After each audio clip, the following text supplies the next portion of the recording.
يا أرحم الراحمين اشرح لنا صدورنا ويسر لنا أمورنا واهدنا ولدينا لنا يفقهوا قولنا ربي زدني علما ربنا آتنا في الدنيا حسنة وفي الآخرة وقنا عذاب النار وصلى الله على سيدنا محمد وعلى آله وأصحابه الحمد لله رب العالمين.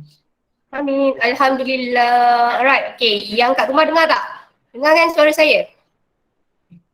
Dengar. Saya dengar suara saya kat situ. Dengar. Alright. Okay. Now, yang UM sebenarnya saya cerita pasal Kelantan tau ni UM. So basically setakat nak buat ulang kaji tak apalah kan. Tapi kalau you guys tak nak masuk pun tak apa.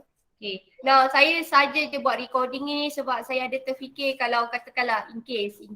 Saya kena fikir buruk juga tau. Maksud saya ada kena plan A, plan B. Sebab dalam zaman COVID ni saya tak ada benda yang kita boleh sure tau.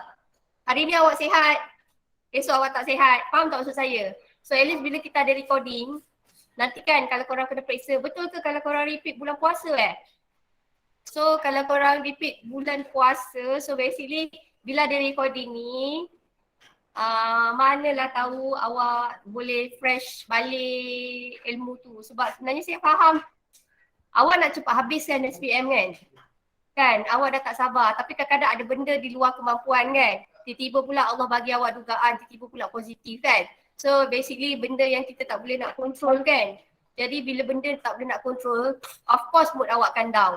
Tipulah tiba-tiba dapat positif COVID awak happy ada ke kan? Tak ada, kita nak cepat move on dengan SPM ni kan. Tiba-tiba awak positif. And then awak kena pula, budak lain semua dah habis kan? Awak pula nak kena cari kekuatan orang lain semua dah happy merdeka-merdeka. You guys kena cari kekuatan nak belajar balik. Saya rasa bila kita dah tutup buku, bila korang nak start balik buka buku, benda tu struggle tau. So for those yang diduga begitu, so jangan give up. InsyaAllah dia ada hikmah dia kat situ, alright? So hari tu kita cerita pasal Kelantan. So Kelantan ni dia tak ada masalah soalan satu. So saya refresh balik. Now, dalam soalan satu ni awak ingat normally soalan untuk bahagian ini adalah tingkatan 4. Kalaulah saya perasan untuk soalan tajuk ini, okay, soalan tajuk ini kebanyakannya dia dah tak tanya pasal fungsi tau. Kebanyakan soalan dia suka sekarang tanya mengenai ciri. So dalam tajuk ini apa yang awak kena tengok adalah mengenai ciri-ciri organel. Sebab fungsi, ramai orang dah tahu fungsi kan? Ciri tu korang tak tahu kan? So basically kalau lah dalam tajuk organel, cari belajar balik mengenai ciri-ciri organel. Dalam buku teks, okay, ini adalah tajuk tingkatan 4. Saya tulis kat sini tingkatan 4. Bab berapa ni? Bab apa? Bab 2 kan? So tingkatan 4, bab 2. Kalau lah tajuk yang ini, awak just contoh lagi sekali. Sekejap. Ini adalah pada muka surat 24 hingga muka surat 26. So ni tak ada masalah, hari tu kita dah bincang. So saya terus buat refresh balik dia tau. Tajuk organel, tajuk bab 2 tingkatan 4 ni biasanya suka tanya apa? Biasanya sekarang diorang dah skip sikit soalan bahagian fungsi. Sebab kebanyakan awak dah lepas fungsi. So contoh satu fungsi. Apakah fungsi mitokondria? Yes, menjana tenaga. So basically kalau mitokondria, you guys kena cakap menjana tenaga. Apakah ciri-ciri mitokondria? Ciri-ciri mitokondria, ciri-ciri dia ini mitokondria. Bentuk apa? Yes, dia punya bentuk bulat ke? Bentuk bujur ataupun bentuk rod ataupun bentuk sfera. Lepas tu apa yang kita nampak kat sini? Apa yang you guys nampak kat sini? Dia terdiri pada dui ke? Dia ada dua lapisan betul tak? Saya tulis dui. 24. Teks surat 24. Dia terdiri dua lapisan. Dia terdiri daripada 2 lapisan membran. Lapisan luarnya macam mana? Elisha. Lapisan luar dia macam mana? Kalau korang nampak luar dia macam ni. Luar dia macam mana? Luar adalah licin, dalam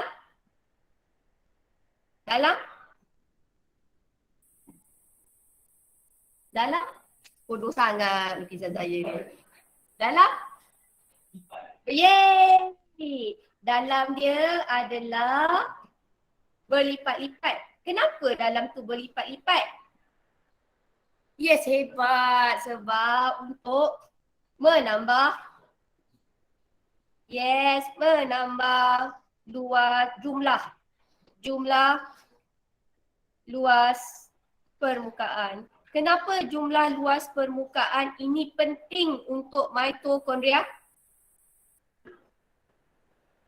Sebab dia boleh menjana, hebat, menjana lebih banyak tenaga. So keyword dia dekat sini adalah lebih banyak tenaga.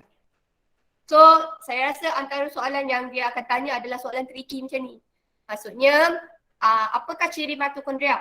Ciri mitokondria bentuk luar tu awak nampak dia adalah seperti rod kan? Ataupun kita panggil sfera. Okey, lepas tu kita kata mitokondria ni ada 2 lapisan. Tapi lapisan dekat luar tu dia adalah licin. Yang dekat dalam berlipat-lipat. Kenapa kat dalam berlipat-lipat? Soalan kebat dia suka tanya awak, kenapa?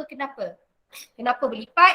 Sebab dia boleh menambahkan jumlah luas permukaan. Apa kepentingan jumlah luas permukaan? Adalah untuk menjana lebih banyak tenaga. Apakah nama proses yang menghasilkan tenaga? Ada tadi, lagi sekali confidence sikit. Yes, hebat, respirasi sel.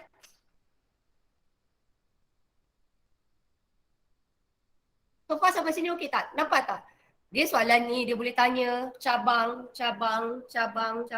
Sebab tu orang sains korang kena banyak tanya. Kita adalah zaman yang kena banyak tanya. Kita bukan zaman dulu. Kalau zaman dulu budak banyak tanya mesti kena kata diamlah kan. Tapi sebenarnya orang budak yang banyak tanya tu sebenarnya dia adalah ada ciri inquiry yang banyak bertanya. So basically besok kalau you guys jadi mak ayah, dengar kalau korang jadi mak, jadi ayah, jangan terus shutdown anak. Sebab bila dia umur 4, 5, 6 tahun dia memang suka tanya. Saya kadang-kadang pun saya pun penat. Sebab lagilah suami saya, tanyalah ibu cikgu. Dalam hati saya rasa macam kan. Asal cikgu ingat semua tahu ke kan? Saya bukan tahu semua kan. So kadang-kadang saya goreng je lah, paling penting confident kan. Tapi basically budak memang suka tanya. Itu adalah inquiry. Tapi disebabkan kecil-kecil dulu suruh berhenti bertanya, nanti dia akan shutdown budak tu punya inquiry. Okay, so ingat tau Dam, kalau tiba-tiba dapat anak tu banyak tanya, jangan shutdown lah. Tahu. Awak pun kecil macam tu. Tak ada. Okay, tak. Bagi saya, ada certain orang dia rasa macam annoyed kan. Tapi sebenarnya itu adalah cara dia belajar. Okay, kadang dia tanya benda yang depan mata yang dah tahu. Itu apa? Dah tahu kan benda tu roti kan. Dia cuma nak confirmation kan. Tu jawab je lah kan. Okay, now. Namakan komponen X, komponen Y, ini tak ada masalah. Ini kita dah discuss kan. Ini adalah centriole, ini adalah lysosom. Lysosom dengan lysozim ni apa beza? Lysozim adalah enzim. So, soalan lysosom jangan salah eja. Kalau lysozim, ini adalah enzim. Ni tak ada masalah. Ni kita dah bincang. So, kita terus dekat soalan yang ini pun tak ada masalah. Soalan enzim ni pun saya suka soalan enzim Kelantan sebab kebanyakan soalan enzim Kelantan dia suka tanya mangga dan kunci. Betul tak? Soalan Kelantan tiba-tiba pula dia tanya pasal koenzim. Kenapa kita cakap P ni adalah sebagai koenzim dan bukannya substrate? Kenapa P ini koenzim bukan substrate? Logiknya. Kenapa P tu tak boleh terima jawapannya sebagai substrate? Salah. Kenapa P tu jawapannya adalah koenzim? Kalau substrate, Selepas tindak balas, dia akan jadi apa? Yes, dia akan selepas tindak balas, dia akan jadi produk ataupun hasil. Tapi dalam kes ini, jawapan dia koenzim sebab sebelum tindak balas, ini adalah sebelum, ini adalah selepas, dia adalah sama. So jawapan dia saya ulang tahu, kenapa kita tak terima substrate? Sebab kalau substrate selepas tindak balas, dia akan jadi produk ataupun hasil. Tetapi dalam gambar rajah ini, dia tidak berubah. P ini tidak berubah. Tetapi soalan saya lagi sekali, kenapa kita jawab dia koenzim bukan perencat? Kenapa bukan perencat? Kenapa jawapan yang sesuai adalah koenzim? Sebab logiknya daripada gambar je. Koenzim ni baik ke buruk? Baik. Kenapa awak cakap dia baik? Yes, very good. Sebab dia mempercepatkan lagi tindak balas. Senang kata, enzim tu dia mempercepatkan tindak balas. Tapi bila dia ada koenzim, dia akan jadi lagi cepat. Contoh kalau Adam, tiba-tiba Kesh datang ataupun Amar datang, dia akan jadi lagi semangat. So koenzim dalam kes ini kita nak bayangkan, koenzim tu adalah macam BFF awak. Kalau dia datang, awak dah memang cepat. Tindak balas tu dah cepat. Tapi bila koenzim datang, awak lagi cepat. So dia mempercepatkan tindak balas. Tapi kalau dah tiba-tiba gambar ni diubah, perencat. Kalaulah perencat, ada tak tindak balas? Tak ada. So basically koenzim dengan perencat, dia punya bentuk tidak akan berubah selepas tindak balas. Tetapi macam mana awak nak tahu dia koenzim, macam mana awak nak tahu dia perencat, awak tengok. Kalaulah dia ada tindak balas, itu koenzim. Kalau dia tiada tindak balas, itu adalah perencat. So perencat ni toksik. Kalau koenzim ni macam BFF awak. So basically korang kena simpan siapa? Koenzim ke perencat? Koenzim. So kalau kawan awak tu bagi semangat kat awak, so kawan awak tu adalah koenzim. Kalau kawan awak tu lepas jumpakan awak jadi lagi lemah, itu adalah perencat. Right? Atau apa? Oh, nama dia kat sini cofactor. Koenzim ataupun cofactor, koenzim. Okey, apakah contoh-contoh koenzim? Dia semua bakteria pula. Dia adalah contoh-contoh dia semua vitamin. Okey. Kalau ni korang tengok dalam buku teks, ini adalah tingkatan 4 bab 5 buku teks. Okey, buku teks muka surat 87. Alright. Okay, so kalau lah kita kata koenzim, contoh koenzim biasanya adalah vitamin B dan juga ion magnesium. Kalau lah perencat biasanya adalah logam berat. Kalau perencat kita ada logam berat, which is apa? Yes, very good. Perencat kita ada plumbum. Dan satu lagi adalah mercury. Sebab tu kalau ada tumpahan mercury dekat dalam makmal, the best way kita buat apa? Tiba-tiba bab 1 tingkatan 4. Hah? Alah, bomba. Salahlah bomba. Okay, katakanlah. Okay, yang ni saya takut tau. Kan saya ada bab 1. Okay. Nah, kalaulah awak tengok kalau dalam buku teks awak adalah pada muka surat. Okay. Buku teks bab 1 muka surat 9.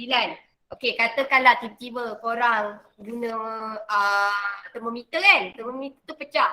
Dalam termometer ada mercury kan. So bila ada mercury, tumpahan tu pecah, mula-mula you guys kena buat apa? Korang kena bagi tahu cikgu lah, paling penting. Kedua, jadikan kawasan larangan, jangan bagi orang lalu. Ketiga, tabur serbuk sulfur. Okay, so senang kata tabur serbuk sulfur. Lepas tabur serbuk sulfur kita buat apa? Kaut ke?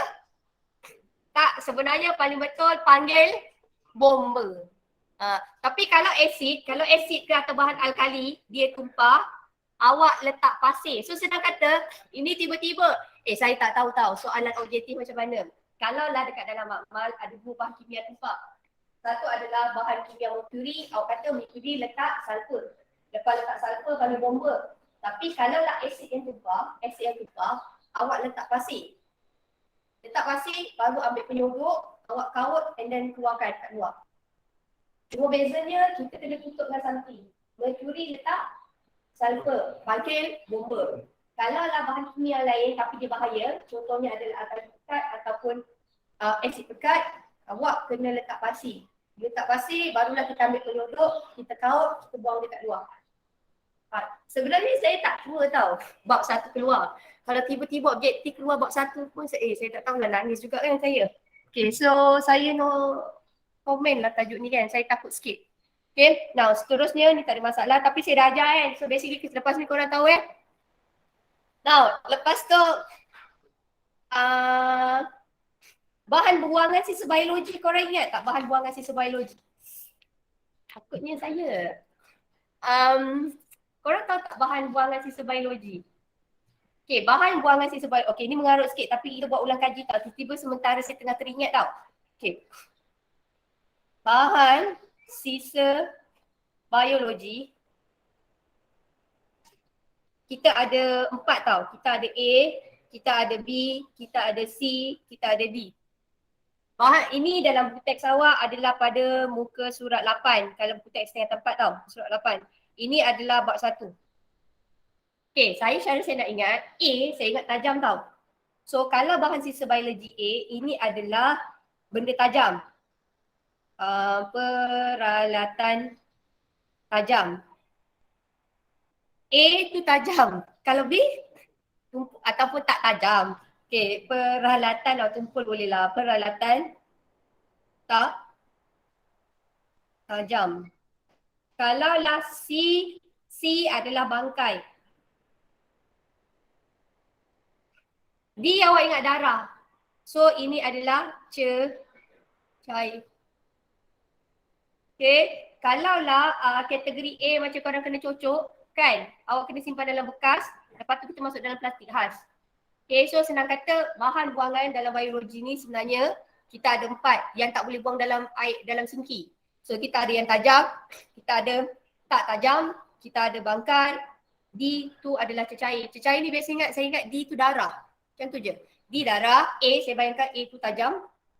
B tu macam Adam kata tumpul, tak tajam. So C tu adalah bangkai. So senang kata ini semua adalah sisa-sisa biologi yang korang tak boleh buang dalam sinki. Ada tak bahan-bahan sisa biologi yang kita boleh buang dalam sinki? Ada tak? Contohnya apa? Benda yang neutral. Contoh larutan. Larutan apa yang neutral? pH dia dah nak dekat 7 ataupun dia neutral. Apa yang saya boleh buang dalam sinki? 4 ni saya tak boleh buang dalam sinki. Takkanlah katak tu, bangkai katak tu. Apa yang kita boleh buang dalam sinki? Colgate, yes boleh Colgate, tapi okey lah. Tiba-tiba pula eksperimen pakai Colgate. Okay, contoh larutan gula, larutan garam, tu kita boleh buang dalam sinki. So basically sisa-sisa biologi yang 4 ni kita tak boleh buang dalam sinki. Tu je. Sementara saya tengah ingat sebab saya cerita pasal mercury kan, mengarut sikit kan. Bio ni banyak. Bio ni saya harap satu je. Jangan pressure down. Yang paling penting buat yang terbaik. Kalau result tu fikir itu kerja Allah, boleh tak? Sebab saya faham dia punya pressure. Bio kita ada berapa bab? 28 bab. So basically dia banyak sangat lah. Now, yang ini hari tu kita dah tahu kan. Yang ini saya suka soalan ni. Soalan ni adalah soalan kebat kan. Dia kata pasal kesan pH. Tu siapa tu anak dara? Hai. Okay, now. So, mana satu antara tindak balas dia paling optimum? C ni kan. So, ini adalah tindak balas optimum. Kenapa optimum? Sebab masa adalah paling rendah. So, teka pH, pH dia berapa? C. pH yang untuk tindak balas optimum, awak teka pH dia berapa ni?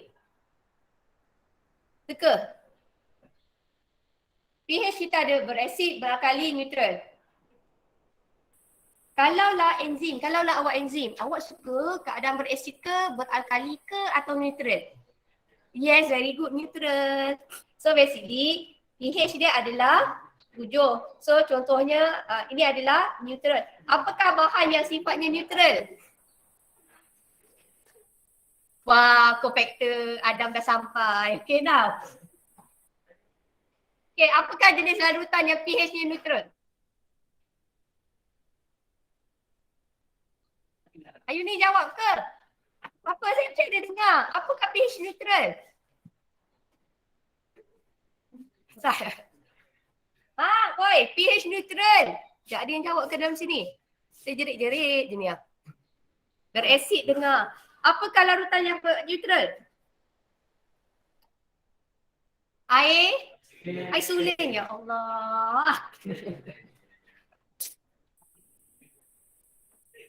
So, senang kata macam ni. Kalau lah dia suruh awak teka, ramalkan apakah jenis larutan. So, saya kata, saya suka soalan ni. Soalan ni soalan kebat. Maksudnya, dia bagi awak ni, dia tak bagi tahu pH pun.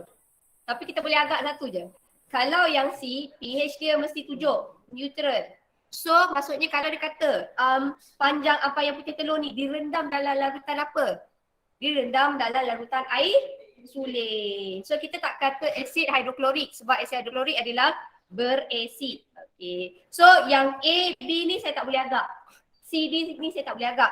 Sebab kebanyakan pH dia punya bertindak balas macam ni. 7 kat sini. Kalau terlampau berasid pun tindak balasnya akan kurang. Kalau dia terlampau beralkali pun tindak balasnya akan kurang. So yang saya boleh agak adalah C. Boleh faham tak soalan ni? Saya rasa soalan ni dia boleh keluar sebab dia suruh awak predict, anggap. Okay, right. Ini soalan kebat. Faham tak soalan kebat? Saya rasa kalau soalan macam ni Adam suka, dia tak payah baca. Tapi dia kena tahu konsep. Maksud saya, budak lelaki suka soalan ni. Sebab dia tak payah baca banyak. Tapi budak lelaki, biasanya korang kena faham konsep. Apakah konsep dia? Awak kena tahu. Kalaulah masa tu pendek, maksudnya kadar tindak balasnya adalah paling cepat. Lepas tu awak kena tahu. Kalau kadar tindak balas paling cepat, pH macam mana yang boleh menyebabkan kadar tindak balas tu cepat? Which is pH 7.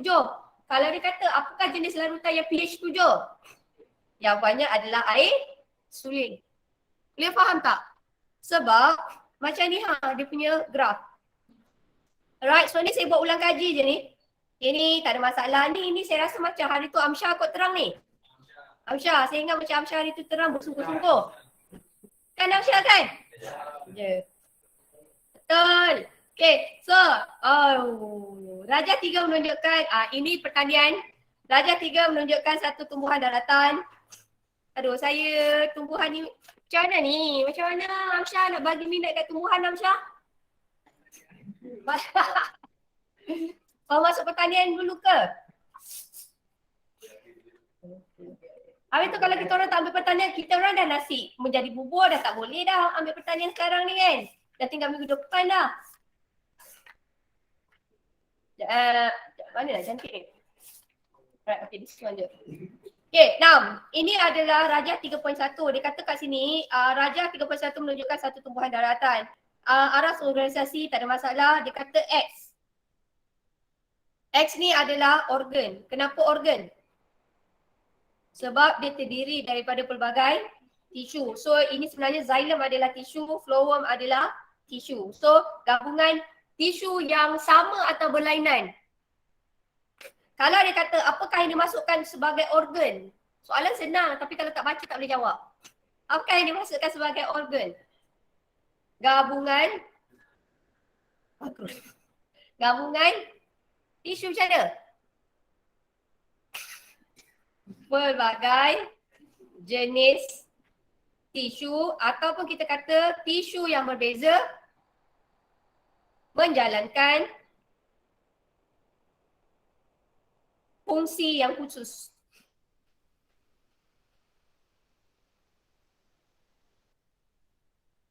So dalam kes ni kita ada tisu xylem, kita ada tisu phloem dan satu lagi sebenarnya dia ada cambium tau. Okay. Kita ada cambium. Cambium ni kalau awak nampak saja cambium ni dia aktif menjalankan proses apa? mitosis. Dan kambium ni dia terlibat dalam mitosis untuk pertumbuhan sekunder. Saya selalu doa, hopefully saya tidak menganaktirikan awak Bayu sebab saya sekarang sebenarnya saya tengah risau dengan sains. Okay, now, sekejap Okay, saya sebenarnya nak cerita ni. Okay, ini adalah xylem tau. Ini adalah flowworm. Lepas tu, kalau antara ni kita ada tisu cambium tau, tapi saya tak sure lah tisu cambium kat mana. Saya tak nak tunjuk lah. Okay, now, terangkan adaptasi P. P adalah sel rambut akar. Sel rambut akar ni sebenarnya dia adalah sejenis apa? Sel rambut akar ni sebenarnya sejenis apa? Kita ada, tisu tumbuhan yang kekal ada 3 jenis tau. Awak ingat AVE tau. Tisu tumbuhan ada 3 jenis, macam ni tau. Tisu tumbuhan kita boleh pecahkan kepada 2. Satu adalah, ini adalah bab tingkatan 5, bab 1. Okay, so kita ada tisu meristem, ini bab 1 muka surat 4. Okay, tisu tumbuhan ada 2 jenis. Tisu meristem. Satu lagi adalah tisu kekal. Meristem kita ada 2. Satu adalah tisu meristem apex. Satu lagi adalah tisu meristem lateral. Apex yang macam ni tau. Apex yang atas, pucuk akar, lateral sisi. Tisu kekal, hari tu kita belajar ada AVE tau, Eva pun boleh. Ada orang belajar dia suka perempuan nama Eva. Contoh dia start huruf Eva lah, saya ambil Eva. E-V-A. Eva. Sini epidermis. Yes, terima kasih. Vaskular. Sini adalah, very good. Sini adalah asas. Sel rambut masuk yang mana satu? Tisu rambut masuk yang mana satu? Rambut akar ni masuk yang mana satu? Dia masuk epidermis ke vaskular atau asas? Hebat. So, epidermis ni sebenarnya apa-apa yang dekat bahagian paling luar. Kalau lah contoh lagi yang dekat luar macam contoh sel pengawal. Sel pengawal pun sebenarnya adalah sel epidermis. Kenapa sel pengawal kita kata dia sebagai epidermis? Sebab letak dia dekat bahagian luar. So, sel epidermis yang paling famous yang telah menjalani sedikit pengubahsuaian yang paling famous adalah sel pengawal. Satu lagi adalah sel akar, sel rambut akar. Sel rambut akar. Korang nak gula-gula ambil macam buat rumah sendiri Roti pun boleh makan 2. Okay, sebab ramai yang tak datang. So yang online ni saya nak minta dulu korang punya permission. Roti-roti ni semua diorang nak makan tau. Cikgu Azrin ada bagi roti. Okay. Vaskular kita ada xylem, phloem. Bawa lah balik kan. Okay, asas ni kita ada pakcik saya kacak. Parent, kima, scleron, kima. Yang ni dekat pertanian korang belajar tak? Satu lagi adalah parent, scleron, pakcik saya kacak. Kacak, pollen kima.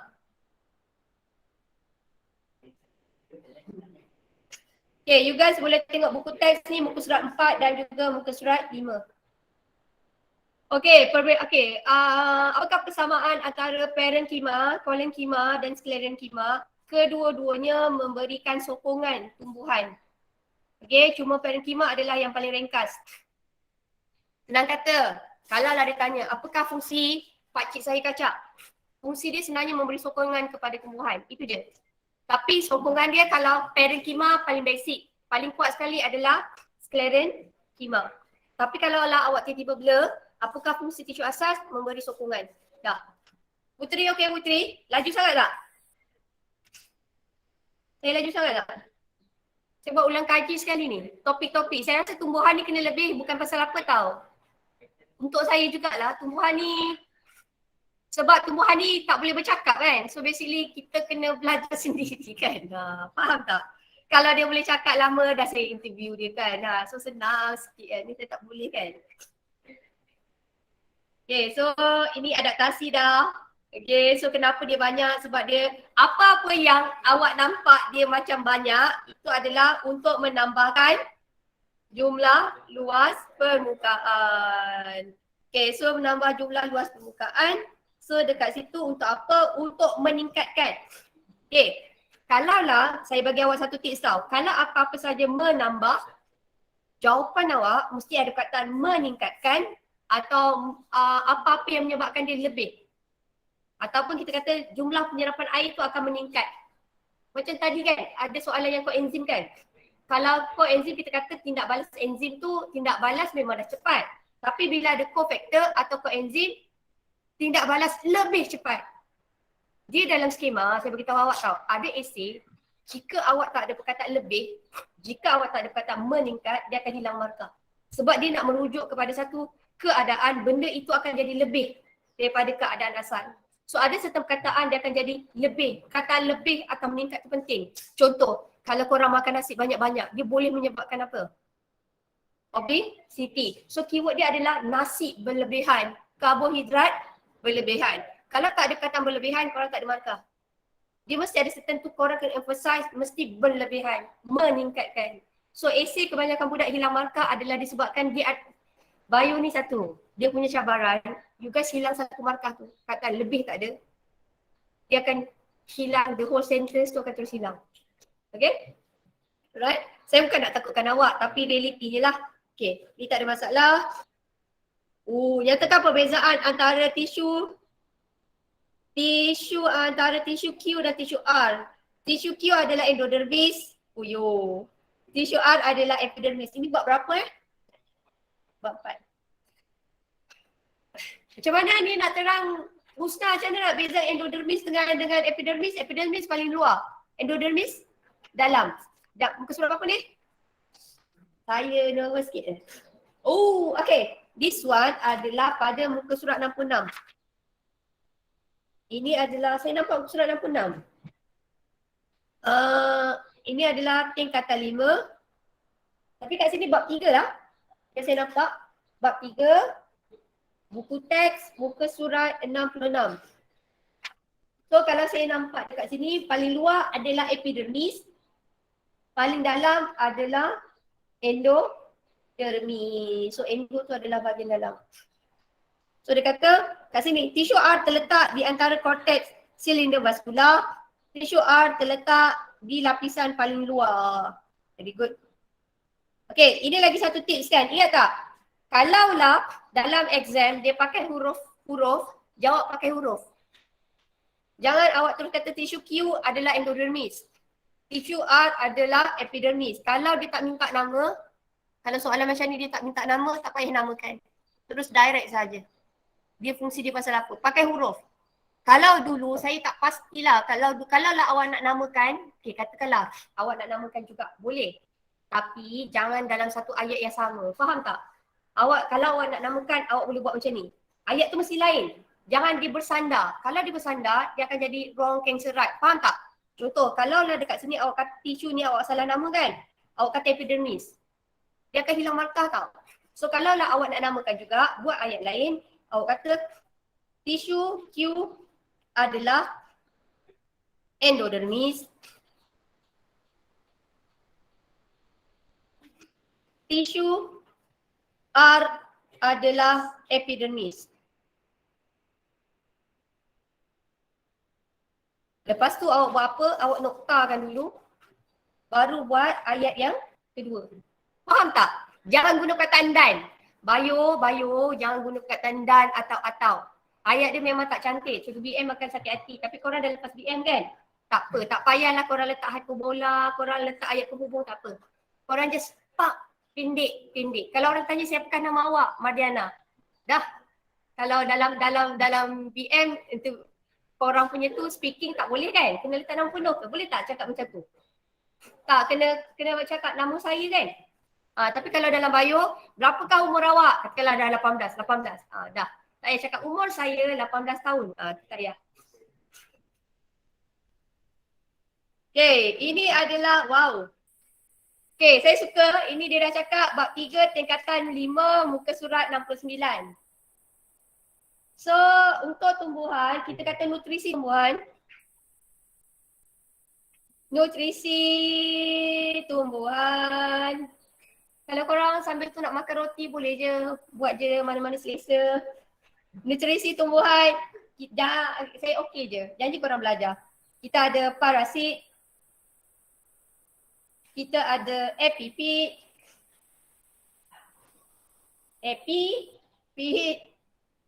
satu lagi kita ada carnivore. So yang ini gambar ni, yang mana satu? Ini adalah carnivore. So carnivore kita ada dua tau.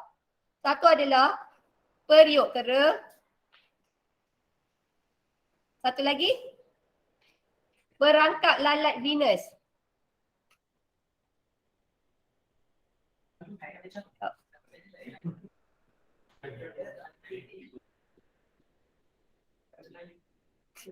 Epifit. Tapi biasanya carnivore ni dia part time je tau. Maksud saya apa-apa tumbuhan dia tetap menjalankan proses apa? Fotosintesis. Cuma dia part time sahaja dia menjalankan carnivore. Maksudnya dia tidak membuang masa, ada je serangga dia terus boleh cernakan. So kalau dia carnivore biasanya macam mana dia boleh cerna sebab dia ada enzim. Dia mesti melibatkan enzim. Ingat kalau carnivore saja dia boleh makan organisma hidup yang lain, dia mesti ada enzim, melibatkan enzim. So enzim tu yang boleh mencernakan dia daripada benda kompleks menjadi ringkas, so dia boleh diserap. Okay, kalau parasit ni baik ke jahat? Ya, parasit ni dia hidup menumpang pada perumah. Dia mesti ada perumah. Parasit ni bagi saya dia bijak tau. Dia menumpang, contoh parasit yang paling famous adalah Rafflesia. Bahasa Melayu panggil bunga pakma. Yo. Okay, parasit ni saya rasa dia bijak. Dia duduk pada perumah, dia tak bagi perumah tu mati tau. Dia hanya bagi perumah tu kurus je. Sebab kalau perumah tu mati, dia pun mati. So basically dia akan ambil nutrien, tapi dia tak akan ambil nutrien perumah tu all out semua. Sebab kalau dia ambil semua, perumah mati, dia mati. Cuma dia akan ambil sikit. Sikit. Macam tu lah, dia macam lintah lah sudut awak, darah awak sikit-sikit. Awak tak rasa pun. Tahu awak buka stokin dah gemuk. Macam tu lah kan. Saya tak boleh lah lintah. Ya Allah. Okay, epifit ni adalah dia, epifit ni dia macam, dia menumpang tapi tak menyusahkan orang. Dia sedar diri. Epifit ni dia sedar diri. Dia duduk ke atas pokok. Langsui, pokok langsui. Dia menumpang untuk mendapatkan cahaya matahari. So contohnya adalah pokok paku pakis. Ni mak saya suka ni, paku pakis. Langsui. Satu lagi orkid. Okay, so baiknya satu, dia menumpang untuk mendapatkan cahaya. Okay, menumpang perumah untuk dapatkan cahaya. So basically kalau awak perasan satu, epifit biasanya warna hijau. Logiknya dia hijau. Sebab dia berfotosintesis sendiri.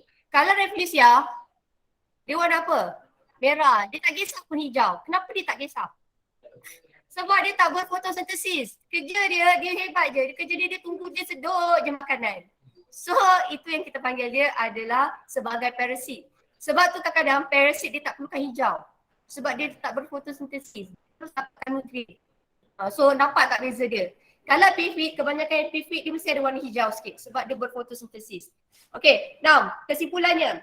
Nutrisi dalam tumbuhan kita ada 3. Okay.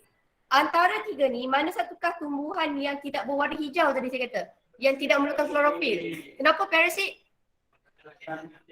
Yes, dia akan terus ambil nutrien daripada perumah. Tapi carnivore kan dia makan daripada dia boleh makan lalat. Tapi kenapa dia mesti ada kali hijau? Yeah, dia tetap berfotosintesis. Tetapi saya tambah sikit. Kebanyakan tumbuhan karnivor, contohnya periuk kera dengan perangkap lalat minus, dia selalunya duduk dekat kawasan yang kurang nutrien. Dia tak ada baja. So, macam mana dia dapat baja tu, ekstra nutrien tu dengan dia perangkap lalat? Sebab dalam lalat tu dia ada unsur nitrogen. So basically, awak nak bayangkan pokok periuk kera dengan lalat ni biasanya dia duduk di kawasan kurang nutrien. Tak ada letak baja pun. Tetapi macam mana dia boleh dapat baja tu, contohnya unsur nitrogen dengan lalat tu. So bila lalat tu terperangkap dan satu lagi persamaan antara periuk kera dengan lalat, dia boleh hasilkan enzim. So dia boleh cernakan lalat tu and then dia boleh serap unsur nitrogen. So dia dapat baja.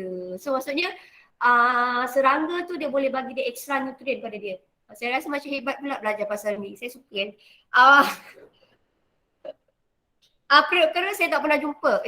Periuk kera saya jumpa. Perangkap lalat ni saya tak pernah jumpa lagi lah dekat hutan. Kat mana ada? Pernah jumpa tak? Sudahlah dah. Penatlah. Okay, yang ni dah kan? Yang ni korang dah bincang kan? Dah. Ada. Okay. Ya ke? Kenapa tak ingat langsung? Mesti tak best tu. Okay. Ini adalah cerita. Ini saya tahu. Ini saya tak tahu kenapa. Saya rasa Ayuni asyik kena kan kalau keluar soalan kan. Dia asyik keluar dia kan. Kumpulan dia asyik keluar soalan respirasi je. Saya rasa daripada pembentangan kot. Awak dah soalan respirasi ni dah banyak kali kan? So tak, dia kalau keluar soalan respirasi SPM saya rasa dia melompat dah macam dia dah praktis soalan respirasi ni dah lama dah. Okay now. Now respirasi sel. Okay. Bio tak lah, saya pun no comment lah. Respirasi sel ada dua. Kalau dia memerlukan oksigen, apakah kita panggil? Tengok, hebat, aerob. Kalau oksigen dia kurang, yes, anaerob. Anaerob ada dua jenis. Satu adalah anaerob juga kita kenali sebagai fermentasi tau. So ini adalah kalau dalam tumbuhan fermentasi alkohol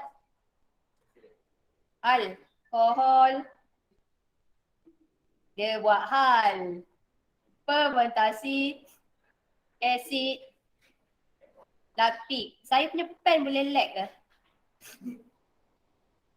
Okay, now awak nampak je asid laktik maksudnya hasil dia adalah asid laktik. Okay, apakah contoh organisma yang menjalani fermentasi asid laktik selain daripada otot awak yang dalam keadaan cergas?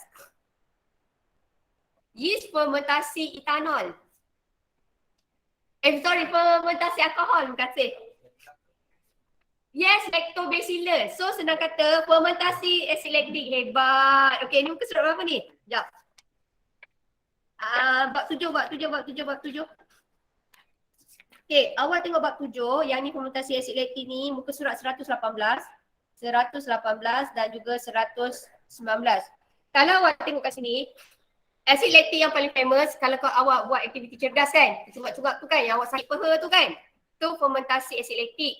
Ada satu lagi fermentasi asid laktik yang kurang famous, tapi ada dalam buku teks awak. Saya takut tiba-tiba awak dah tahu yang otot ni kan.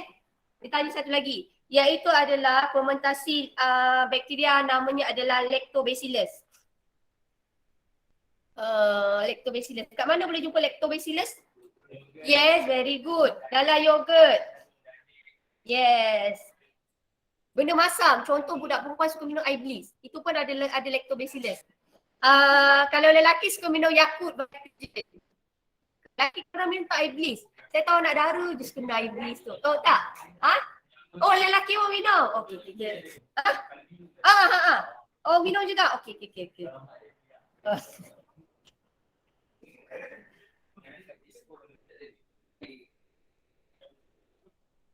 Okay, saya nak tambah sikit. Kalau dia tanya soalan air yogurt tu kan, yang ni ada keluar soalan dalam buku teks tau. Tapi kita tak bincang. sebenarnya dalam air yogurt tu sebenarnya dia ada asid laktik dan dia ada bakteria tau.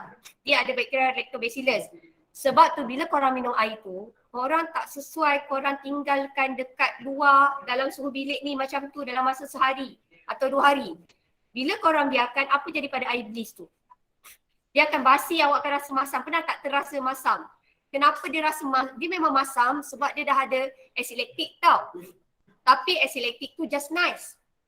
Okay, just nice. Dia memang yang korang minum tu dia ada bakteria. Memang ada bakteria, korang yang minum tu korang minum bakteria. Dia just nice sebab bakteria tu dia akan menghasilkan asid laktik. Tetapi kalaulah korang biarkan dia 1 hari dekat luar, dia akan menyebabkan lactobacillus tu lagi suka. Dia akan menjalani banyak lagi fermentasi asid laktik, menyebabkan banyak asid laktik terhasil. Bila asid laktik itu terhasil, dia menyebabkan rasa itu akan jadi masam. Bila dia rasa masam, dia mengubah rasa. Bila dia mengubah rasa, itu kita rasa dia akan jadi macam basi lah. Sebenarnya basi itu adalah disebabkan lactobacillus tu tengah seronok berpesta menjalani fermentasi asid laktik. Dia seronok.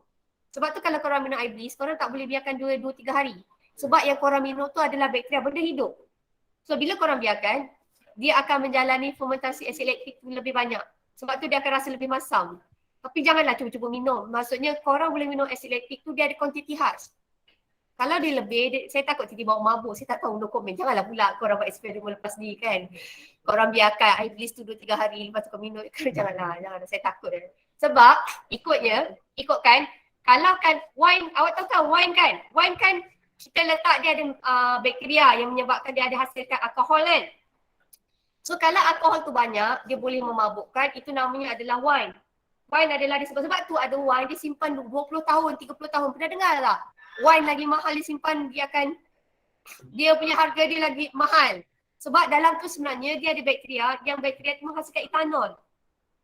Okay, tapi janganlah tanya saya kenapa dia mahal tu, saya tak sure. Tapi kandungan etanol tu sangat tinggi menyebabkan kalau orang tu minum boleh memabukkan. Sebab tu saya kata tapai itu pun juga kurang sesuai. Sebab kalau tapai dia ada etanol tetapi dia tidak haram dalam Islam. Kenapa? Sebab kandungan alkoholnya adalah sedikit. Tapi kalau korang simpan lama, dia boleh jadi air macam kalau Ifah nak mesti kan kalau orang Sarawak air tuak Dia konsep dia lebih kurang sama. Bukan. Saya tanya tak. Saya rasa Amar mestilah tahu banyak benda, dia rajin baca kot. Amar, relax lah Amar. Dia konsep lebih kurang macam tu. Tapi biasanya air tuak saya tak sure pasal pakai apa. Kalau tapai kita pakai ubi ataupun beras. Kalau Jepun kita pun ada juga macam tu. Saya tak ingat Jepun nak pakai apa. Jepun pun dia ada dia punya alkohol atau jadi cuka. Saya tak ingat lah apa Jepun. Kalau tuak tu saya rasa basic dia mesti gula. Saya rasa nira kot. Start nira. Nira pun saya rasa masam lah. So saya tak pasti tu. Okay. Pernah minum tak air nira? Saya tak suka sangat. Saya rasa bau dia masam. Okay. Right. So ni tak ada masalah. Ini pun dah kan? Dah. Ni sudah. Ni pun dah. Buat roti pun saya rasa dah kot ni. So katakanlah roti ni logiknya macam ni je tau. Ini akan adalah fermentasi etanol kan. Dalam fermentasi etanol, glukosa, Mariana, glukosa, la ilaha illallah. Dia akan menghasilkan ada karbon dioksida dan juga etanol. Awak nak roti gebu. Kalau gebu maksudnya dia banyak gas karbon dioksida terperangkap. So logiknya awak nak banyakkan gas karbon dioksida. Macam mana kita nak banyakkan gas karbon dioksida? Dengan cara kita tambah yeast dan juga satu lagi saya rasa adalah tambah gula. Sebab bila gula banyaklah gas karbon dioksida. Katakanlah awak tambah yeast je, katakanlah Amar nak tambah yeast je tapi gula dia tak tambah. Boleh tak dia banyakkan gas karbon dioksida? Sebenarnya tak banyak tau Amar. Sebab dekat sini, ni adalah fermentasi alkohol. Dalam fermentasi alkohol, awak nak buat roti gebu, budak-budak perempuan ni pandai kau buat roti donat semua tu tahu kan. So, awak nak buat roti gebu, dia banyak dia punya bubble tau. So, dekat sini, Roti tu gebu sebab dia banyak gas karbonsida. So macam mana dia nak jadi banyak gas karbonsida? First, awak kena tambah banyak gula. Okay. Dan satu lagi, kalau gula ni, proses ni kalau kita nak cepatkan dia lagi, awak pakai air suam ke, air sejuk ke, air panas? Sejuk kurang lah.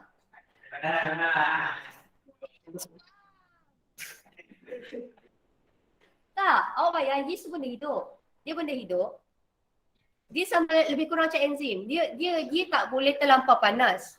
Dia tak boleh terlampau sejuk. So yang sedang-sedang adalah air suam. Yang ni saya ingat mak saya pernah ajar saya buat. Tapi saya paling tak suka buat roti satu je yang saya tak suka, bahagian uli tu. Saya setakat kelontong tu mak saya suruh buat tu okey. So kalau uli tu tak, saya tak ni. Saya pandai buat pizza dulu lah kan, sekarang dah malas. Sekarang beli je lah. Benda boleh beli, apa kita buat kan. Okay, Tom. Soalan nombor 7. Okay, ini adalah xylophone. Ini bab berapa ni? Ya Allah. Macam mana ni? Risau.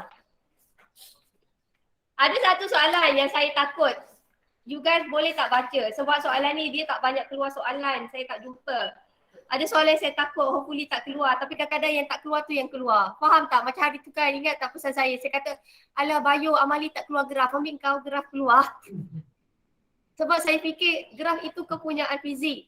Kalau fizik dah keluar graf, buat apa Bayu keluar graf kan? Sekali dia bagi juga Bayu tu keluar graf. Untuk budak pertanian tak apalah, korang korang rasa buat satu graf je kan? Budak fizik tu yang susah. Saya rasa budak fizik, siapa sini fizik? Fizik memang masa tak cukup. Adam pun sama kot, masa tak cukup. Fakri hari tu pun rasa masa tak cukup kan bila buat 2 graf. So basically bila ada 2 graf tu saya rasa macam tension. So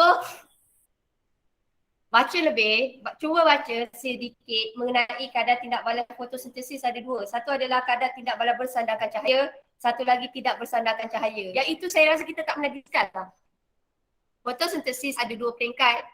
Satu bersandarkan cahaya. Bersandarkan cahaya maksudnya dia melibatkan cahaya matahari. Kedua, sekejap, saya rasa awak dulu. Okay, proses fotosintesis. Okay, sekejap. Fotosintesis. Saya minta maaf saya juga pen merajuk. Satu adalah ilaha illallah. Ini bukan surah 44-45. Satu adalah bersandar cahaya. Saya rasakan memang Allah tu nak suruh saya sabar lebih hari ni. Bersandar, tidak bersandar cahaya Ya.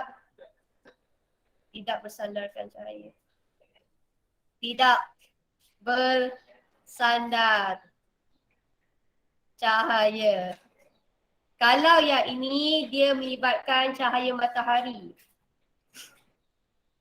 Dia melibatkan cahaya matahari. Okey, yang ini dia berlaku kat tilakoid. Betul tak tilakoid kan?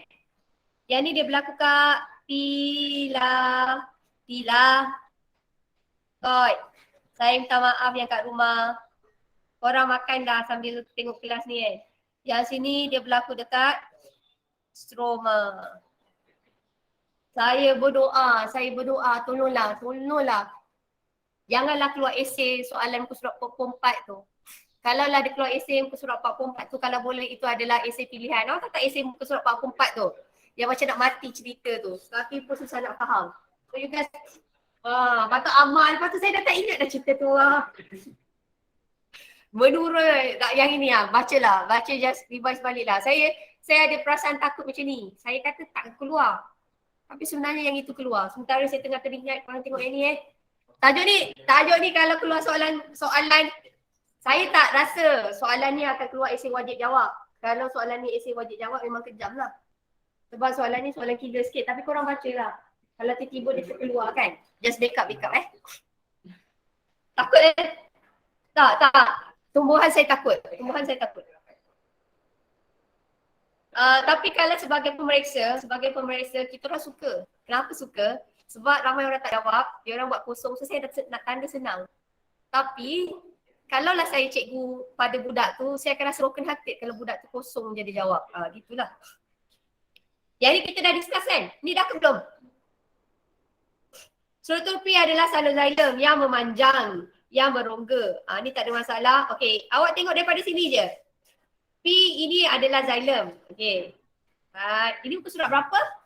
Sekejap. Ni pasal sistem pengangkutan tau ni.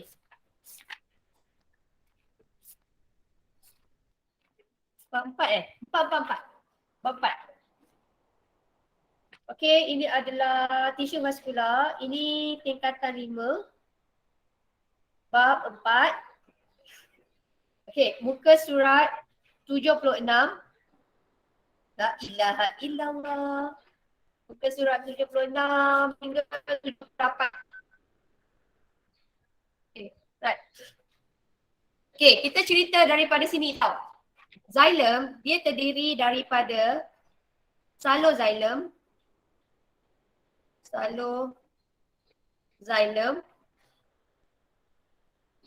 satu lagi adalah trakit. La ilaha illallah.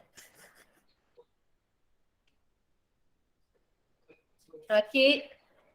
Xylem dan trakit je ke? Xylem, trakit. Dia bukan ada lagi satu ke? Xylem dan juga trakit. Okay, saya ambil dua. Okay, now. Xylem ni, dia terdiri daripada dua struktur. Okay, satu adalah xylem, satu lagi adalah trakit. Persamaan antara xylem dengan trakit, dia mengangkut air. Dua-dua mengangkut air. Bezanya, kalau xylem ni diameternya besar dan satu lagi dia ada penebalan lignin. Dalam xylem, kita boleh pecahkan kepada dua yang mengangkut air. Satu adalah xylem, satu lagi adalah trakit. Okay, katakanlah kedua-duanya dia akan dia ada penebalan lignin. Awak nampak saja penebalan lignin. Penebalan ligninnya adalah orang kata, macam mana ayat saya? Kalau ada penebalan lignin, sebenarnya kenapa mesti ada penebalan lignin? Soalan saya, xylem terbahagi kepada dua. Saya minta maaf Satu adalah xylem, satu lagi adalah trakit. Kedua-duanya ada penebalan lignin. Kenapa mesti ada penebalan lignin? Apa-apa saja penebalan lignin sebenarnya nak bagi apa? Kuat, yes, very good. Dia nak jadi dia memberi ekstra sokongan. Senang kata, apa lignin, dia akan menambahkan sokongan. Dia akan menambahkan kekuatan. Dia akan bagi support. Tapi beza je, lignin dekat xylem tidak sekata. Kalau dekat trakit, dia adalah sekata. Kalau dia tanya perbezaan, apakah perbezaan antara xylem? Kalau dia tanya perbandingan antara xylem. Perbandingan ni, kalau soalan dia tanya perbandingan, kena bagi apa? Kalau soalan tanya perbandingan, kena bagi apa?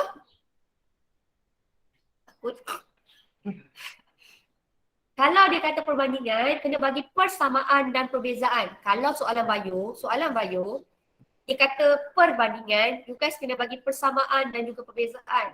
Soalan saya lagi sekali. Antara xylem dengan trakit, apakah persamaan dia? Dua-dua mengangkut air, satu lagi dua-dua ada penebalan lignin. Tetapi perbezaannya, kalaulah yang sekata siapa? Trakit adalah sekata, xylem adalah tidak sekata. Dan satu lagi kalau awak tengok kat situ, kalau trakit dia ada hujung yang lebih runcing. Dia macam dia kurus. Sedang kata kalau awak tengok dari segi diameter, xylem dia macam gemuk sikit. Kalau trakit ni laksik sikit. Awak tengok muka surat 77, saya malas nak lukis tau. Kalau dalam muka surat 77, you guys perasan. Dua-dua dia hollow macam ni tau. Dua-dua dia hollow. Okay, dua-dua dia hollow. Cuma kalau trakit, diameternya lebih kecil. Dan hujungnya runcing. Dia macam tajam. Dia macam model lah, nak bayangkan trakit ni macam model. Faham tak? Kalau lah xylem dia tak boleh jadi model. Padahal dia lebar sikit. Dia pendek sikit. Bukan pendek lah, lebar. Lebar. Okay, so dia lebar sikit. So, bayangkan dari segi diameter. Kalau diameter, mana satu diameter dia lebih besar? Xylem. Mana satu diameter yang lebih kecil? Trakit. Mana satu yang hujungnya runcing? Trakit. Xylem dia tak ada hujung runcing. Tu je lah. Okay, dah. Flower ni, okay, saya ambil satu flower. Flower ni, ya Allah, flower. Flower ni ada best friend. Tahu nama best friend dia? Siapa BFF dia? Sel rakan. So flower ni, ini adalah dia punya sel rakan. Lepas tu yang ini, dia ada kosong-kosong ni, kita panggil dia sebagai plat tapis. Plat tapis. Tapis. Okay, baca. Okay, ekstra. Saya tak, pertanian sempat. Amal sempat. Budak pertanian sempat. Okay. Cuba baca laluan translokasi dalam tumbuhan. Laluan muka surat 97. Ini pun tajuk baru. 87. Laluan translokasi. Ini tajuk baru ni. Translokasi. Sorry pen saya merajuk. Okay, macam ni. Yang budak fizik, katakanlah macam Fakri fizik, Aisyah fizik, Adam fizik. Okay. Dah last minute macam ni, the first thing aku kena jadi mental tau. Okay, kalau Adam rasa tak sempat, tak tahulah, Adam ni tadi saya takut pasrah, dia pasrah betul kan. Okay, now, macam surat 87, saya kata bacalah sikit pasal benda ni sebab benda ni benda baru. Sebab saya fikir macam subjek, kadang-kadang SPM ni dia no mercy sikit. Maksud saya no mercy, saya fikir buruk tau sebab awak ingat tak yang ambil bio ni lawan kita budak SBP, MRSM dan budak-budak yang memang pandai. Kalau dia nak rendah, dia takkan rendah sangat. Faham tak maksud saya? Dia bukan sejarah. Sejarah semua orang ambil.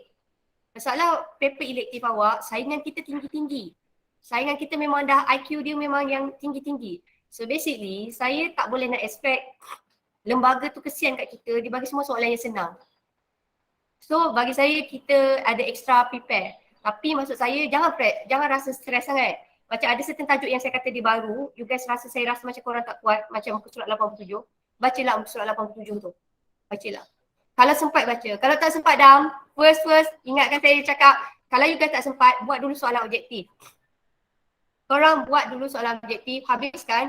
Tapi soalan objektif tu janganlah tembak. Korang sambil buka buku.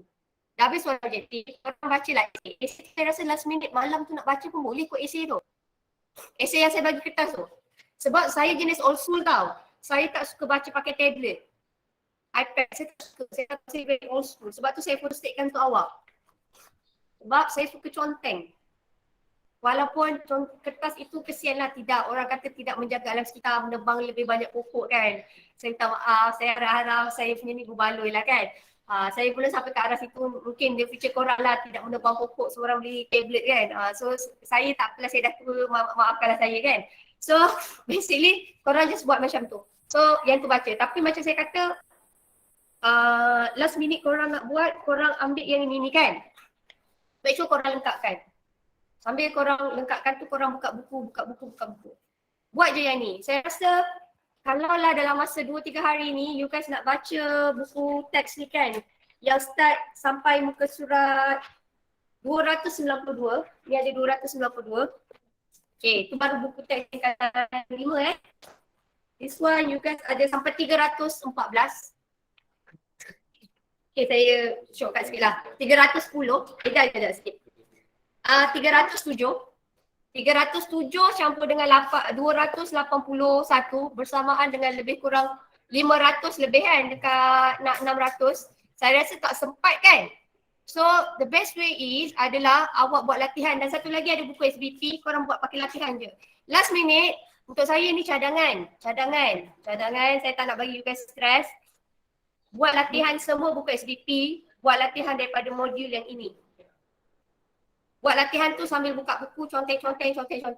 Sebab kalaulah korang baca, saya takut tak sempat. Dan satu lagi, okay, yang kat rumah kan, sementara saya tengah ingat tau. Satu lagi, bila korang buat latihan, kenapa saya suka korang buat latihan SPP dengan yang ni? Bila korang buat latihan, korang boleh faham kehendak soalan. Maksudnya, bila korang buat macam tu, ada dua benda yang korang boleh counter. Satu adalah kefahaman awak. Kedua, awak boleh faham kehendak soalan.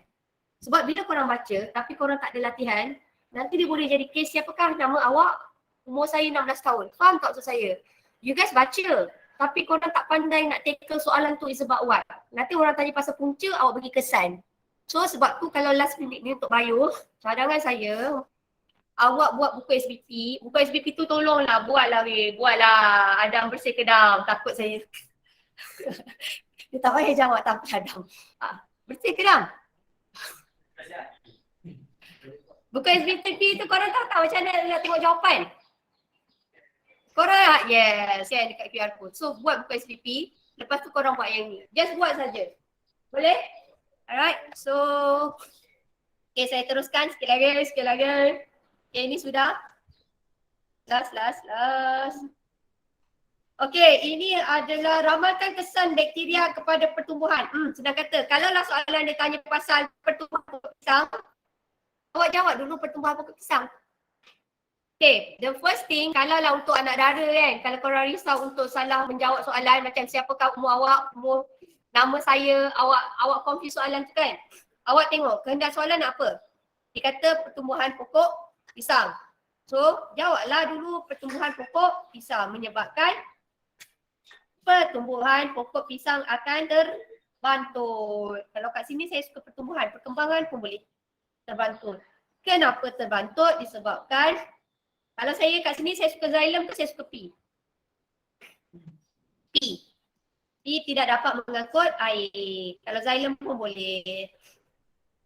So bila xylem tidak dapat mengangkut air, proses fotosintesis tidak berlaku. So menyebabkan pertumbuhan pokok pisang akan terbantut. So senang kata, tengok soalan. Kalau soalan tanya pertumbuhan pokok pisang, jawab pertumbuhan pokok pisang.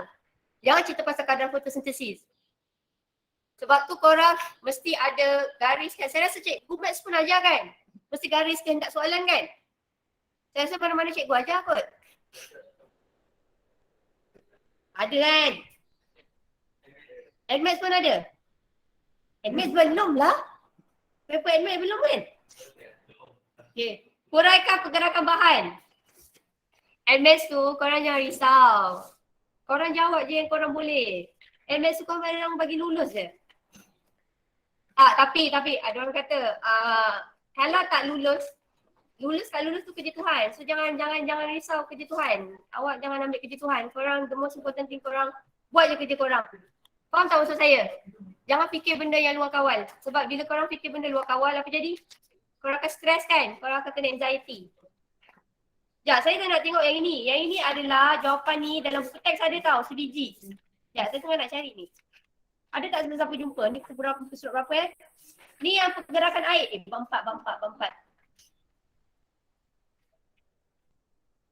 4. Okay, this one. You guys tengok buku teks, muka surat 81. Now, saya tambah sikit tau. Okay, dalam pergerakan air, diorang suka guna perkataan keupayaan air. Keupayaan air rendah, maksudnya molekul airnya adalah sedikit. Saya ulang slow-slow. Soalan ni sebenarnya dia nak tanya macam ni je tau. Macam mana molekul air boleh meresap masuk? Molekul air meresap masuk sebab dekat tanah molekul air banyak ke sikit? Banyak. So awak tahu kalau molekul air dekat luar ni banyak, kita kata keupayaan air, saya tulis short form sebab pen saya problem, keupayaan air adalah tinggi. Kalau dalam ni, air ni sikit, kita kata keupayaan air adalah rendah. Yang ni saya ulang dekat awak sebab saya rasa masa saya ajar awak, saya tak guna perkataan keupayaan air. Saya guna perkataan molekul air tu banyak atau sedikit. Tetapi dalam buku teks, dia guna keupayaan air. Saya takut kalau keluar soalan, guna keupayaan air, awak tak boleh jawab. So saya ulang. Kalau molekul air itu banyak, kita kata keupayaan air itu tinggi ke rendah? Tinggi. Boleh tak pegang kat sini? Kalau molekul air itu banyak, maksudnya keupayaan air adalah tinggi. Kalaulah dekat dalam sel, kita kata molekul airnya adalah sedikit. Therefore, keupayaan air adalah rendah. So, osmosis ini bergerak. Sebenarnya osmosis bergerak. Sabar Mariana, sabar. Adalah dari keupayaan air tinggi. Keupayaan air rendah. ataupun bahasa dulu saya panggil adalah bila molekul airnya banyak bergerak ke kawasan molekul air sedikit. Kalau tiba-tiba keluar pressure, keluar perkataan keupayaan air, awak ingat keupayaan air tinggi bermaksud molekul air banyak. Kalau keupayaan air itu rendah maksudnya molekul air adalah sedikit. Bila kita cerita pasal air, kita cerita mengenai proses osmosis dan osmosis mesti bergerak daripada keupayaan air tinggi ke kawasan keupayaan air rendah. Can you understand? Yup. Okay. Right. So ini adalah, ni korang boleh salin nanti. Ini adalah kita nak cerita pasal, seronoknya. Ini kata bayangkan Amsyah. Amsyah tanam 2 jenis pokok. Satu pokok Amsyah letak dalam rumah. Satu lagi pokok kat luar. Mana satu yang fotosintesisnya tinggi? Kenapa kat luar fotosintesisnya tinggi? Sebab cahaya mataharinya adalah tinggi. Kalau tinggi kita nak kata dekat sini, tapi dia tak ada pasal transpirasi. Mardiana, tengok. Baru aja budak tadi siapkan nama awak kan. Kadar transpirasi. Mana satu kadar transpirasi tinggi? Kat luar lah kan. Apabila fotosintesis tinggi, kadar transpirasi juga sini adalah tinggi. So kadar transpirasi pokok Y adalah lebih tinggi berbanding pokok F kerana keamatan cahaya tinggi. Dia akan merangsang liang stoma ini terbuka. Liang stoma terbuka. Sebab kenapa liang stoma terbuka? Disebabkan bila dekat luar fotosintesis tinggi kan? Cahaya matahari tinggi kan? Liang stoma dikawal oleh apa? Sel pengawal. Sel pengawal ni dia akan berfotosintesis. Sel pengawal ni akan jadi segah. Bila segah, la ilaha illallah. Bila dia segah, kita kata liang stoma akan terbuka. Senang kata macam ni. Ini liang stoma tau. Okay. Liang stoma ni dia akan dikawal oleh sel pengawal. Macam mana nak bagi liang stoma ni terbuka adalah sel pengawal tu mesti segah. Kenapa sel pengawal itu mesti segah? Sebab bila dia segah, dia akan melengkung. Bila dia melengkung, baru dia terbuka. Boleh faham tak? So yang ini kita tambah yang itu. Sempat amat. Terima kasih. Okey. Nah, soalan 5. Okey, ini kita tak sempat ke ni? Sempat ke? Sempat. 9 tahun. Saya yang sebenarnya tak larat sebab saya cakap sejak pagi kan. Okey, now. Rajah 5.1 menunjukkan sebahagian daripada sistem endokrin manusia. Okey, now sistem endokrin manusia. Okay. Ya Allah. Okay, ini adalah bab 13. Tingkatan, bukan. Bab 12. Bab 12 tingkatan 4. Okay, now satu lagi sementara saya tengah teringat. Saya mengulang banyak kali. Dalam buku teks saya tampak, kalau apa-apa buku rujukan, korang baca bahagian penyakit, baca saja semua bahagian penyakit. Dia biasa ni kan, dalam buku teks saya tampak, korang ambil buku topik paling last sekali tu yang isu kesihatan. So dalam yang isu kesihatan tu korang baca semua. Dari sikit, at least korang tahu je. At least korang tahu. Sebab dia akan bagi situasi, dia suruh awak teka orang tu sakit apa. So kalau korang ada ilmu tu, korang tahulah. Itu boleh keluar soalan kebat. So semua jenis penyakit, isu kesihatan tu korang baca. Saya ada buku bagus tau nak pinjam bagi awak pinjam awak. Tapi siapa nak ada buku rujukan kalau katakanlah last minute ni kan. Saya ada buku ni, kalau siapa-siapa nak pinjam tak ada buku rujukan, korang nak baca, korang boleh baca. Tapi kalau siapa ada buku teks, saya lagi suruh buku teks lah. Tapi kalau nak pinjam, boleh pinjam. This one also is rich. Dah tak jual lah, saya tahu kenapa tak jual. Kedai dia tutup kot. So tapi yang ni tingkatan 4 saja. Kalau nak pinjam, siapa nak pinjam boleh pinjam. Yang ini saya suka sebab dia ada isu kesihatan, dia terus tulis kat belakang. So basically boleh lah. Tapi korang sebenarnya kesian. Sebab masa korang buku teks, buku rujukan tak banyak. Tahun ni baru start banyak balik. Tapi yang banyak pun biologi kena saya perasan banyak in English. Okay, now. Right, so yang ini sistem endokrin, ini dalam buku teks tingkatan 5. Tingkatan 4. Saya nak berhenti kat sini dulu. And then saya sambung minggu depan. Saya nak tanya, hari Selasa tu, Korang nak buat online ke korang nak buat macam ni? Sebab hari Selasa tu saya macam ni okey. Sebabnya hari Selasa tu saya bagi awak freedom. Ada orang dia nak belajar sendiri. Ada orang dia nak belajar dengan cikgu. So saya rasa kita pecah macam ni okey tak? Kita open. At least dekat sekolah kita tahu nak belajar. Saya cuma suka satu sekolah ni satu je. Environment sekolah dengan environment rumah tak sama tau. Rumah tu untuk saya tahu. Rumah tu banyak gangguan tau. Tiba anak saya panggil di situ, yang nak makan lah, tiba-tiba yang gaduh lah kan. So bila dia dekat sekolah dia fokus. Tapi ada orang bernasib baik, dia dekat rumah boleh belajar tau. Maksudnya tak ada gangguan, mak dia tak kacau, mak dia tak kata tiba-tiba suruh sidai kain, suruh goreng ikan.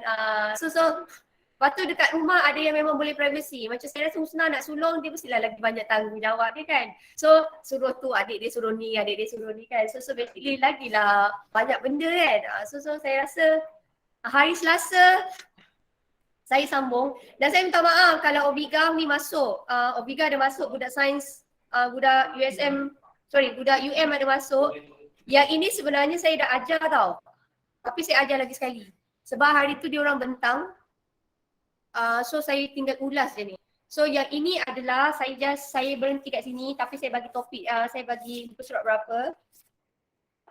Sebab saya rasa saya dah flat dah ni. Okay, ini dalam buku teks awak adalah pada muka surat 233. 233 sistem endokrin. So sistem endokrin ni awak nampak kat sini kelenjar pituitari ada dua jenis. Satu adalah bahagian depan namanya posterior. Belakang posterior. Belakang posterior. Depan adalah anterior. Dalam bio macam ni tau. Kalau korang maths korang ada kan yang pelandongakan? Ada lagi tak? Zaman saya adalah dulu. Oh iya ke? Pelandongakan. Dia kalau faham betul tak pelandongakan. Pelandongakan kalau nak belajar dengan lelaki. Saya tak tahu, saya belajar dulu pelandongakan dengan lelaki. Bukan budak kelas 1. Tak. Bukan budak kelas pertama tau saya belajar. Saya belajar pelandongakan, saya ingat budak tu kelas ketiga. Dan satu tajuk yang dia terror tu.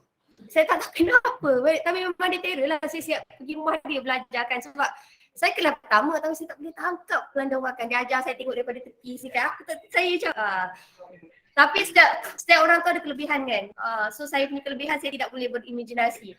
So, dengar sekejap. Pituitari kita ada dua. Depan anterior, belakang posterior. Okey, ini kita cerita bio tau. Bio kalau lah kata anterior depan, belakang posterior. Kalau dia kata daripada atas tu adalah dorsal. Bawah adalah ventral. So senang kata ini cara potongan dia tau. Kalau depan anterior. Kalau belakang posterior. Kalau dari atas dorsal, kalau dari bawah ventral. So ada beza lah. Sini dorsal, ventral, anterior, posterior. Now, saya nak cerita posterior. Now, posterior yang belakang tau. Posterior ada dua jenis hormon saja. Satu adalah ADH. Terima kasih. Satu lagi adalah oksitosin. Bila masa ada oksitosin ni? Oksitosin ni untuk ibu sahaja. Oksitosin. Ini masa nak keluarkan susu ataupun masa nak bersalin. Bila nak bersalin jadi lagi sakit tu kan, itu kita panggil dia disebabkan oleh oksitosin. Kalau ADH adalah merangsang penyerapan semula air. Kalau lah awak tengok kat situ kelenjar posterior, semua yang pakai huruf short form. Kalau lah dia kata sebagai anterior, semua yang short form. LH, GH, ACTH, TSH dengan FSH. Senang kata, kelenjar pituitari, awak ingat yang bahagian posterior. Posterior ni senang sebab dua jenis hormon je. ADH, oksitosin. Dan depan semua huruf short form yang awak pernah jumpa. LH, FSH, TSH, ACTH, GH. Okay. Dan satu lagi, kalau jawab periksa, kalau korang nak buat short form boleh. Tapi dengan syarat mesti, yes, very good. Mesti huruf besar. Okay, so saya berhenti sampai kat sini sebab saya dah semput. So, inilah sampai kat sini. So, itu sahaja. Thank you so much. So, do you have any question? Apa? Tak. Esok tak ada kelas. Sebab tak, esok saya tak boleh buat kelas nak membawang. Bye. Bye everybody. Sekejap, dia membawang tak boleh sini. Terima kasih.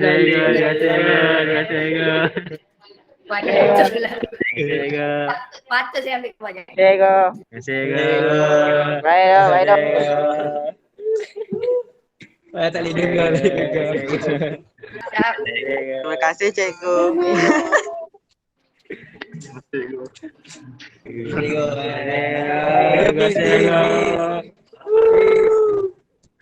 Nampak. Okay, dah. Bye. Okay. Thank you. Alhamdulillah. Saya ada plan buat macam ni dulu sebab saya fikir ada orang selesanya di rumah. Ada orang selesanya di sekolah.